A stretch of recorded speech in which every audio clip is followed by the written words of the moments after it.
Et je suis venu à la manifestation organisée ce samedi 20 mars 2021 afin d'ajouter ma voix à celle de tous les Rwandais, tous les amis du Rwanda qui sont indignés, qui sont fatigués, qui sont révoltés par la situation des droits de l'homme au Rwanda, par le manque de libertés fondamentales et par un pouvoir dictatorial qui empêche les Rwandais de s'exprimer, de vivre ensemble.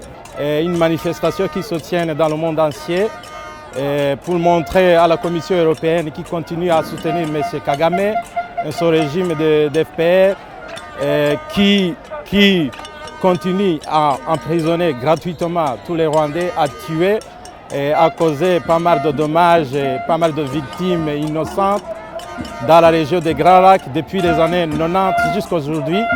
Pour réclamer la libération de Mme Ida Mangé, de Mouchaïdi Deo et de tous les autres prisonniers politiques.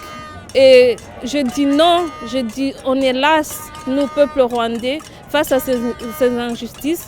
Si nous, ici, on a la chance de pouvoir exprimer notre voix et qu'on essaye de se solidariser avec eux, eh ben on aura plus de chances d'avoir un impact et c'est important de le faire parce que ce n'est pas normal cette situation et ce n'est pas normal de fermer les yeux là-dessus.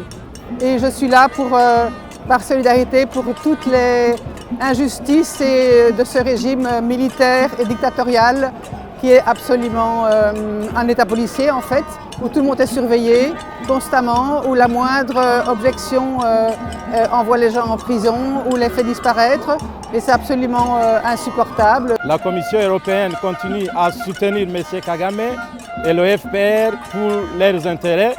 On est venu dénoncer ce soutien. Donc, on espère que la communauté internationale va entendre nos cris et finalement venir intervenir et arrêter, mettre fin à la dictature de Paul Kagame.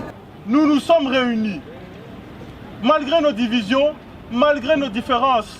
Et c'est grâce à cette unité qu'on doit continuer à suivre l'appel d'Yvonne Ida Mangé.